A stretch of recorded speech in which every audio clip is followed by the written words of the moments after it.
से पूछा, मुखिया जी ने बिल्कुल सही बात बताया कि लोगों के इनके बगल में कि 1 करोड़ चुनाव में खर्च होता है आजकल जल। हाँ जी, नल जल का पैसा बिहार में सब मुखिया खाया है। नल जल का पैसा,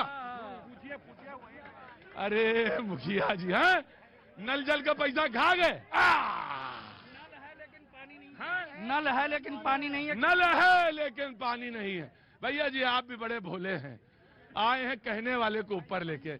अरे यहाँ भी इस पे बात करिए, नल है पानी नहीं है, और सब नल जल का सब पैसा खा गए। कौन खा गया? मुखिया। अच्छा, सब रोड तोड़ के, सब रोड तोड़ के। गजब है भाई, बहुत अच्छा बात, बहुत अच्छा बात। नहीं नहीं नहीं नहीं, ये मुखिया जी जो आए हमारे यहाँ, हम सब मिल के खाए हैं, उसमें सब मिल के खाए हैं। वार्ड सदस्य, मुखिया, ग्राम पंचायत समिति और सब जो बड़े अधिकारी है वो भी 10%। देखो भाई, मैं एक बात कहता हूँ, जो हमारे ये मुखिया जी आए, हम नहीं जानते इनको, लेकिन ये बहुत अच्छा, ये ईमानदार आदमी है, ये ईमानदार आदमी है, और ये आए हैं और मैं इनके लिए ताली बजाता हूँ। और कोई बात नहीं, कोई बात नहीं, ये बात तो है। अब हो सकता है कि ये बात आपकी, ये वाले बहुत अच्छे बोले ये वाले मुखिया जी बहुत अच्छे हैं और वो वाले मुखिया जी पैसा खा गए। बहरहाल बेटा जी, क्या नाम है तुम्हारा? सर ऋतिक तिवारी। ऋतिक तिवारी, क्या काम करते हो, क्या तैयारी कर रहे हो? सर अभी स्टूडेंट हूँ। स्टूडेंट हो, तो अभी पूछा मैंने क्या तैयारी कर रहे हो? सर अभी पढ़ाई कर रहे हो? सर। कौन सा क्लास है? सर 12th क्लियर हो गई है। 12वीं क्लियर हो गई, तो अब क्या करोगे? सर गवर्नमेंट जॉब की तैयारी करूंगा। गवर्नमेंट जॉब की तैयारी, कोई सोचा है प्रोग्राम, सोचा है कि इसमें एनरोल करना है, क्या कुछ तैयारी करनी है? अभी सर कंफ्यूजन है काफी। अभी कंफ्यूजन है, अभी कंफ्यूजन है, अभी संदेह के बादल हैं, सोच नहीं पा रहे हैं कि क्या करें। और यही संदेह के बादल उधर भी हैं। कहाँ? जो सामने उधर वो बैठे हैं सीट पे, कुर्सी पे। मैं उनका तारीफ कराता हूं, जो मेहमान हमारे साथ मौजूद हैं। अनिका मेहरोत्रा, कांग्रेस की प्रवक्ता, बहुत दिनों बाद और बहुत अरसे जब मैंने किसी दूसरे चैनल में प्रोग्राम शुरू किए थे, उसमें हमारे प्रोग्राम में आती थी। बहुत बहुत शुक्रिया अनिका जी, थैंक यू सो मच, बहुत दिनों के बाद देखा, बहुत बहुत शुक्रिया। अजय सहरावत साहब, बीजेपी का पक्ष रखने के लिए युवा नेता हमारे साथ मौजूद है, बहुत बहुत शुक्रिया Ajay ji, thank you so much. Raghavendra Dubey, Samajwadi Party के नेता हमारे साथ मौजूद है, बहुत बहुत शुक्रिया, thank you so much.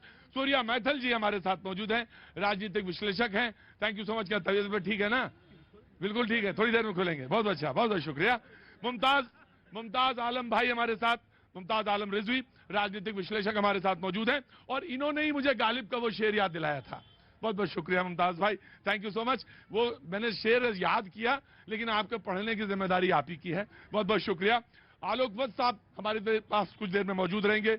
Rahul Lal ji कुछ देर में आने वाले होंगे, थैंक यू सो मच। और हाफिज गुलाम सरवर साहब AIUMM से हमारे साथ मौजूद हैं, बहुत बहुत शुक्रिया, थैंक यू सो मच।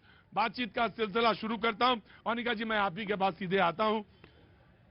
गलत तो कहा उन्होंने कि आपके घर का कोई, वो शब्द तो मैं इस्तेमाल ही नहीं कर सकता, आप पूरी पार्टी की तरफ इशारा कर रहे हैं, कह रहे कि उन्होंने कौन सा देश की आजादी के लिए बलिदान दिया। हमने देश को आजादी दिलाई, कांग्रेस कह रही है हमने देश को आजादी दिलाई, हमने बलिदान दिए, और हमारे देश, हमारी पार्टी के नेताओं ने, यानी उनका कहना है कि इंदिरा गांधी पहले और उसके बाद स्वर्गीय राजीव गांधी। जी अनिका मेहरोत्रा, कांग्रेस।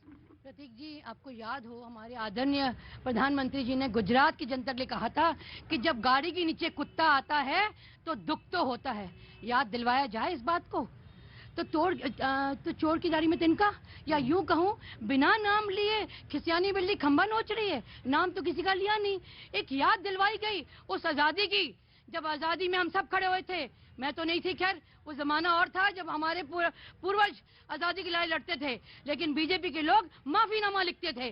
तो वो याद दिलवाया गया था इन लोगों को कि देश को मत बांटिए, देश को मत तोड़िए। तो जब ये बोलते हैं अपशब्द, तब इनको याद नहीं आता। तो तब क्या प्रतीक जी आपने टोका था कि ये शब्द? अरे तब हम पैदा ही नहीं हुए थे। अरे जब हम नहीं, लेकिन मैं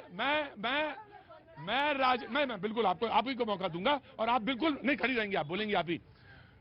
बिल्कुल नहीं हुआ था, लेकिन ये बात सच है कि मुझे इतिहास के पन्ने टटोलने में अच्छा लगता है। इतिहास का विद्यार्थी हूं, इतिहास के तमाम सारे इश्यूज, तमाम सारे वक्तव्य जरूर देखा जाना चाहिए। और जब मैंने कहा था पत्रकार की बात, तो पत्रकार वो जो हर तरफ हर निगाह से समान दृष्टि से देखे, वही पत्रकार। जी यू प्लीज कंटिन्यू, जब आप बात करेंगे उसके बाद मैं आऊंगा। देखिए, अगर शब्दों का अगर चयन करने बैठे तो देखिए आज की राजनीति का स्तर तो वाकई गिर गया है। लेकिन याद करिए, यही नरेंद्र मोदी साहब ने क्या कहा था प्रधानमंत्री मनमोहन सिंह के लिए कि रेन कोट पहन के बाथरूम में नहाते हैं, ऐसी ऐसी बातें। 50 करोड़ की गर्लफ्रेंड, कांग्रेस की विधवा, तमाम वो बातें महिलाओं के लिए कही गई थी, आज आप सबको याद आ रही है। तो बहरहाल पार्लियामेंट में जो स्पीच होनी चाहिए थी, पार्लियामेंट में जो मुद्दा होना चाहिए था कि चीन हमारी जमीन खदेड़ रहा है, कब्जा कर रहा है, लेकिन ये तो कहते हैं नहीं, चीन नहीं आया। आ गया